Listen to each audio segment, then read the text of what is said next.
Hello and welcome. இந்த வீடியோவில் நம்ம என்ன பார்க்க போகிறோம்னா கோட் அப்டேட் ஸ்பெஷல். அதாவது நம்ம தளபதி பர்த்டேக்கு வந்து கோட் படம் டீம் வந்து 2 அப்டேட் விட்டுருந்தாங்க. ஒன்று கோட் பர்த்டே ஷார்ட்ஸ், அதாவது கோட் படத்தோட கிளிம்ஸ் ஒரு 50 செகண்டுக்கு விட்டுருந்தாங்க. இன்னொன்று வந்து செகண்ட் சிங்கிள் படத்தோட 2வது பாடல் ஒன்று வெளியிட்டிருந்தாங்க. இதெல்லாம் வச்சு அந்த அப்டேட் வந்து எப்படி நல்லா இருக்கா இல்லையா, இல்லை படத்தோட கதை என்னவா இருக்குங்கிறத நம்ம ஒரு ஃபேன் தியரிஸ் வந்து உருவாக்க போகிறோம். அதுதான் இந்த வீடியோட கண்டென்ட். இப்போ ஃபர்ஸ்ட் வந்து கோட் பர்த்டே ஷார்ட்ஸ் அதை வந்து பார்த்துடலாம். அது வந்து ஒரு 50 செகண்டுக்கு இருக்குது. அதில் வந்து ஒரு சேசிங் சீன் மாதிரி இருக்குது. அதில் வந்து பைக்கில் 2 பேர் போகிறாங்க. அதை வந்து பின்னாடி துரத்திக்கிட்டே போகிறாங்க. பைக்கில் வந்து பின்னாடி ஒருத்தர் சுட்டுக்கிட்டே இருக்காரு. அவரோட ஃபேஸ் வந்து அப்படி பிளரியாக தெரியுது. அது பார்க்கவே நம்ம புரியுது அது ஒரு விஜய் தான் அப்படின்ட்டு. அப்படியே சுட்டுக்கிட்டே போயில நடுவில் வந்து டெக்ஸ்ட் போடுறாங்க. It's time to see the unseen, it's time to hear the unheard, it's time to know the unknown அப்படின்னு போடுறாங்க. அதாவது இது வரைக்கும் பார்க்காத ஒரு விஷயத்த நம்ம பார்க்க போகிறோம், தெரியாத விஷயத்த தெரிஞ்சுக்க போகிறோம், கேட்காத விஷயத்த கேட்க போகிறோம் அப்படின்னு சொல்கிறாங்க. அப்புறம் கடைசியில் வந்து வண்டியை டர்ன் பண்ணி ஸ்கிட் அடிக்கல. ஒரு விஜய் வந்து வயசான விஜயா இருக்காரு, இன்னொரு விஜய் வந்து எங்கா அவர் கையில் தான் வந்து கன்னை வச்சு ஷூட் பண்ணிக்கிட்டு இருக்காரு. அப்படி வருது. அப்புறம் ஹாப்பி பர்த்டே கோட் அப்படின்னு போட்டு Thalapathy Vijay is the greatest of all time அப்படின்ட்டு அந்த டைட்டில் வந்து எக்ஸ்பேண்ட் பண்ணுறாங்க. அப்புறம் அந்த கிளிம்ஸ் முடியல கடைசியில் ஒரு வேமா வந்து ஒரு 8 ஷாட்டு நினைக்கிறேன் வந்துட்டு போகுது. அதில் என்னென்ன இருக்குன்னு பார்த்தோம்னா விஜய் வந்து ஒரு காரை வேகமாக திருப்புற மாதிரியும், அப்புறம் ஒரு லேப்ல வந்து இருக்கிற மாதிரியும், அப்புறம் இன்னொரு விஜய் வந்து கண்ணாடி வழியாக பார்த்துட்டு இருக்காரு. அப்புறம் இன்னொரு விஜய் வந்து தீக்குள்ள வந்து ஓடி வர்றாரு பேகெல்லாம் மாட்டிக்கிட்டு. இன்னொரு விஜய் ஓங்கி புறமண்டையிலே ஒருத்தர் மிதிக்கிறாரு. அப்புறம் கன் ஷூட்டிங் ப்ராக்டிஸில் வந்து விஜயோட ஃபோட்டோ வந்து டார்கெட்டாக வச்சு அங்கே ஷூட் பண்ணி ஒருத்தர் ப்ராக்டிஸ் பண்ணுறாரு. அப்படியே செப்டம்பர் 5th போட்டு முடிக்கிறாங்க. இப்போது இதில் ஃபர்ஸ்ட்லேருந்து பார்ப்போம். அந்த 2 விஜய் காட்டுறாங்கல்ல, அதில் ஒருத்தர் அப்பாவாகவும் இன்னொருத்தர் மகனாகவும் இருக்க வாய்ப்பு இருக்குது. இல்லைனா இந்த படம் வந்து ஜெமினி மேன் படத்தோட தழுவல் அப்படின்ட்டு ஒரு ஆரம்பத்துலேருந்தே ஒரு தகவல் வந்துக்கிட்டு இருக்கு. அதுக்கான வாய்ப்புகளும் இந்த டீசர் பார்த்ததுக்கப்புறம் நிறைய இருக்குன்னு எனக்கு தோணுது. இப்போ ஜெமினி மேன் படத்தோட கதை என்னங்கிறத பார்த்துக்கிட்டோம்னா, ஒரு பெரிய அசாசின் இருப்பார். அவர் வந்து எனக்கு இந்த வேலை போதும் அப்படின்னு ரிட்டையர் ஆகி போவார்.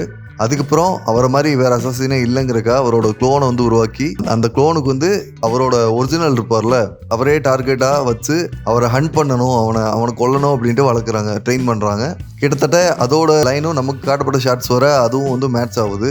ஜெமினி மேன் படத்தை பொறுத்த வரைக்கும் நான் அவ்வளோ என்ஜாய் பண்ணிலாம் பார்த்ததில்ல. டெக்னிக்கலாக ஃபைட் சீனு அதுன்ட்டு நிறைய பிரில்லியண்டாக இருக்கும். ஒரு திரைக்கதையாக பார்க்க எனக்கு அவ்வளோ இம்ப்ரெஸ்லாம் பண்ணல. ஒரு இன்டர்வியூவில் கூட வெங்கட் பிரபு சொல்லியிருப்பாரு, தளபதி விஜய் அவர்களை வந்து பார்த்தா எனக்கு வந்து அதிகமாக ஹாலிவுட் நடிகர் வில் ஸ்மித் ஞாபகம் வருது அப்படிங்கிற மாதிரி சொல்லியிருப்பார். ஸோ ரொம்ப பிடிச்ச ஹாலிவுட் ஆக்டர் பார்த்தீங்கன்னா வில் ஸ்மித். எனக்கு வில் ஸ்மித் பார்க்கும்போது பண்றது எல்லாமே விஜய் சார் பண்ற மாதிரி இருக்கும்.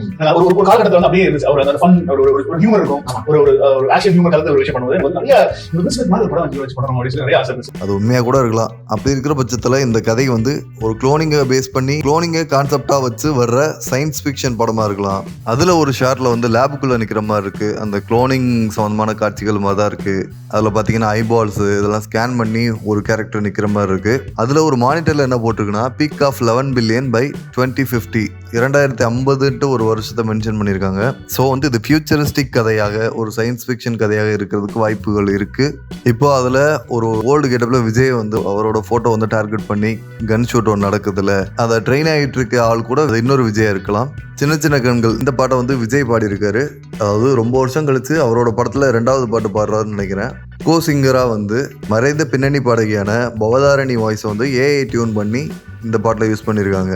சிங்கர் பவதாரணி பற்றி உங்களுக்கு தெரியும். அவங்க வந்து இறந்ததுக்கு அப்புறம் வந்து யுவன் சங்கர் ராஜா அப்புறம் வெங்கட் பிரபு இவங்க ஃபேமிலி வந்து எவ்வளோ உடஞ்சு போனாங்கிறதெல்லாம் உங்களுக்கு தெரிஞ்ச விஷயம் தான். இந்த பாட்டை பற்றி வெங்கட் பிரபு ரிலீஸ் பண்ணுறதுக்கு முன்னாடி என்ன சொல்லியிருக்காருன்னா, என் இதயத்திற்கு மிக நெருக்கமான இந்த பாடல் இன்று மாலை முதல் உங்கள் இதயத்திற்கும் நெருக்கமாக இருக்கும் என்று நம்புகிறேன். பவதாவின் நீங்க நினைவின் குரலோடு விஜயண்ணாவின் குரலும் இணையும் சின்ன சின்ன கண்கள் அப்படின்னு சொல்லியிருக்காரு. இதை பற்றி யுவன் சங்கர் ராஜா என்ன சொல்லியிருக்காருன்னா, the second single from the greatest of all time is very special for me.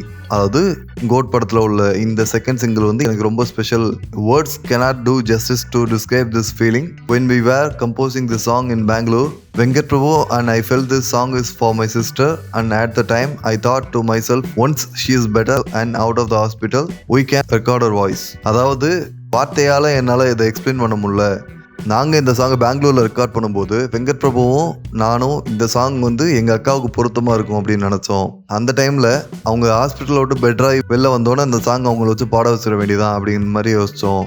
But an hour later I got the news that she is no more. 1 மணி நேரம் கழிச்சு அவங்க இறந்துட்டாங்க அப்படிங்கிற தகவல் வருது. I never imagined I would be using her voice like this.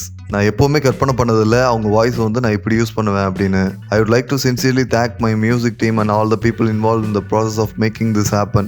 இது நடக்க காரணமாக இருக்க என்னோட மியூசிக் டீம், இதில் இன்வால்வ் ஆன பீப்புள் எல்லாருக்கும் வந்து ரொம்ப நன்றி. It's a very bitter sweet moment for me.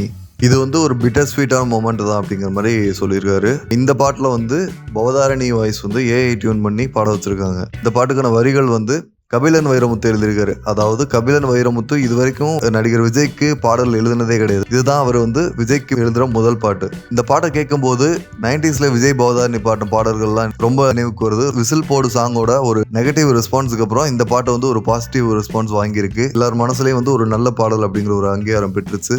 இந்த இறந்தவங்களோட ஒரு குரலை வந்து ஏஐ டியூன் பண்ணி யூஸ் பண்றது இதுதான் முதல் தடவையான்னு கேட்டா, இதுக்கு முன்னாடி லால் சலாம் படத்துல பம்பா பாக்கியா அப்புறம் ஷாகுல் ஹமீத் இவங்களோட வாய்ஸை வந்து ஏஆர் ரஹ்மான் வந்து அவங்களோட ஃபேமிலியோட பெர்மிஷன் கேட்டு அவங்களோட வாய்ஸ் வந்து ஏஐ டியூன் பண்ணி அவங்களுக்கு ஒரு ட்ரிபியூட் கொடுத்துருப்பாரு. இப்போ அதே மாதிரி தான் கோட் படத்துல பவதாரணி வாய்ஸ் பண்ணியிருக்காங்க. ஓகே, இப்போ இந்த சாங்ல என்னென்ன விஷுவல்ஸ்லாம் இருக்குன்னு பார்த்தோம்னா, விஜய்க்கு பேரா வந்து ஸ்னேகா வர்றாங்க. ஆஃப்டர் வசீகரா படத்துக்கு அப்புறம் அவங்க 2 பேரும் வந்து ஜோடியா இணைகிற படம் இது. இதுல அவங்களுக்கு ஒரு சன்னா ஒரு சின்ன பையன் வர்றான். இப்போ பர்த்டே ஷாட்ல காட்டினாங்களே ஒரு யங் விஜய் உட்காந்துருக்க மாதிரி, அந்த கேரக்டர் தான் இந்த கேரக்டரா இருக்கிறதுக்கும் வாய்ப்புகள் இருக்கு. அப்பா மகன் கதையாகவும் இருக்கலாம், ஒரு குளோனிங் இல்லாம டைம் டிராவல் சம்பந்தமான மூவியா இருக்கலாம், இல்ல ரெண்டையும் சேர்த்து வச்சு மிக்ஸ்டான ஒரு சயின்ஸ் ஃபிக்ஷன் படமா கூட இருக்கலாம். இப்போ இது வந்து நிகழ்காலத்தில் நடக்கிற மாதிரி இருக்கு, கரண்ட் ஜென்ல இந்த காலகட்டத்தில் நடக்கிற மாதிரி இருக்கு. ஒருவேளை அந்த சேசிங் சீன் ஒன்று நடந்துச்சுல, அது ஃபியூச்சராக கூட இருக்கலாம், 2050 நடக்கிற சீன்ஸாக கூட இருக்கலாம். இது வரைக்கும் அந்த அப்டேட்ஸ் எல்லாம் நம்மளை போட்டு குழப்புற மாதிரி தான் இருக்கு. என்னங்க எனக்கு ஒண்ணுமே புரியல. அதுதானப்பா எனக்கும் புரியல. இது time travel movie plus cloning subject உள்ள ஒரு சயின்ஸ் ஃபிக்ஷன் படமா இருக்கலாம் தான் நினைக்கிறேன். அப்புறம் எப்பவுமே வெங்கட் பிரபு ஒரு வேலை பண்ணுவார். வெங்கட் பிரபு ஃபில்மு, வெங்கட் பிரபு படம் அப்படிலாம் போட மாட்டார். Venkat Prabhu party, Venkat Prabhu game, Venkat Prabhu hang over இந்த மாதிரி தான் போடுவார். அதே மாதிரி இந்த படத்துக்கு வந்து வெங்கட் பிரபு ஹீரோ அப்படின்னு போடுறாரு. அது எப்பவுமே வந்து அவரோட கதை என்ன பேசுது, அதோட கதைக்கிழமை தான் சுற்றி அமைஞ்சிருக்கோ அதை பொறுத்து அந்த டேக் வந்து போட்டுக்குவார். இந்த படத்தில் ஹீரோன்னு போடுறதுனால ஒருவேளை இது ஒரு சூப்பர் ஹீரோ சொந்தமான, அதாவது சூப்பர் ஹீரோனா அந்த மாஸ்க் போட்டுக்கிட்டு கேப்பெல்லாம் மாட்டிக்கிட்டு அந்த இது கிடையாது. ஒரு காஸ்டியூம் போட்டுக்கிட்டு நிறைய பேர் காப்பாற்றுவார், அது மட்டும் தான் சூப்பர் ஹீரோன்னு இல்லை. ஒரு பாம் பிளாஸ்ட்ல இருந்து காப்பாற்றலாம், இந்த உலகத்துக்கு இல்லை இந்த நாட்டுக்கு வந்து ஏதோ ஒரு கொடிய விஷயம் நடக்க போது அதுல இருந்து காப்பாற்றலாம், இல்லை ஒரு டெரரிஸ்ட் அட்டாக்ல இருந்து காப்பாற்றலாம். அதையுமே ஒரு ஹீரோ சூப்பர் ஹீரோன்னு சொல்லலாம். அது மாதிரி இருக்கான்னு தெரியல. அப்புறம் பர்த்டே ஷாட்ல இவனோட பிஜிஎம் பத்தி பேச மறுத்துட்டேன். அந்த பிஜிஎம் வந்து இந்த கோட் படத்துக்கான பூஜை ஒன்று போட்டு ஷூட்டிங் ஸ்டார்ட் பண்ணிருப்பாங்க. அதுல உள்ள பிஜிஎம் வந்து வேற ஒரு வெர்ஷனாக ரீக்ரியேட் பண்ணி இதில் யூஸ் பண்ணியிருக்காரு.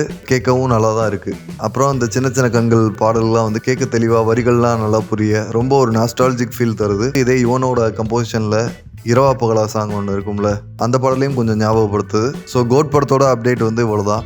அப்புறம் அந்த சின்ன வயசு கேரக்டர் வந்து டிஏஜிங் பண்ணியிருக்காங்க. இது வரைக்கும் பண்ணது ஓகே தான். ஒரு 2 months ஸ்பேனில் வந்து இவ்வளோ பண்ணியிருக்காங்கன்னா பர்ஃபெக்டாக இன்னும் பயங்கரமாக வரும்னு நினைக்கிறேன். ஏன்னா லோலா விஎஃப்எக்ஸ் கம்பெனிங்கிறது வந்து ரொம்ப பேர் போன டிஏஜிங் டெக்னாலஜி யூஸ் பண்ணுற ஒரு கம்பெனி தான். அவங்க ஹாலிவுட் ஒர்க்கெல்லாம் கம்பேர் பண்ணும்போது இப்போ வந்த ஒர்க் வந்து ரொம்ப இன்ஃபீரியரான ஒரு ஒர்க்கு தான். ஆனால் இது வந்து ஃபைனல் அவுட் கிடையாது. இது வந்து இன்னும் என்ஹான்ஸ் பண்ணி படத்தில் வந்து இன்னும் பர்ஃபெக்டான அவுட்டாக கொண்டு வருவாங்கன்னு நம்புவோம். இது போக நான் இதை ரெக்கார்ட் பண்ணிட்டு இருக்கையில நம்ம லெஜெண்ட் வந்து ஒரு அப்டேட் விட்டுருக்காரு. அவரோட அடுத்த படத்தை வந்து இப்போ கருடன் படம் வந்து ஹிட் அடிச்சுல, அதோட இயக்குனர் துரை செந்தில்குமார் அவரோட அடுத்த படத்தை இயக்குறாரு. அந்த படத்தோட லுக்ஸ் எல்லாம் வந்து ரிவீல் பண்ணியிருக்காங்க. ரொம்ப பயங்கரமா இருக்கு. ஏதோ நல்ல ஒரு ஆக்ஷன் படமா இருக்கும்னு நினைக்கிறேன். லுக்லேயே செம்மையா இருக்கு. அதுக்கும் வெயிட் பண்ணி பார்க்கலாம். ஓகே, கோட் அப்டேட் பத்தி நான் பேச வந்தது அவ்வளவுதான். இது போக ஏதாவது நான் மிஸ் பண்ணியிருந்தேன்னா அது இன்னொரு அப்டேட்ல நான் பேசுறேன். நன்றி, வணக்கம்.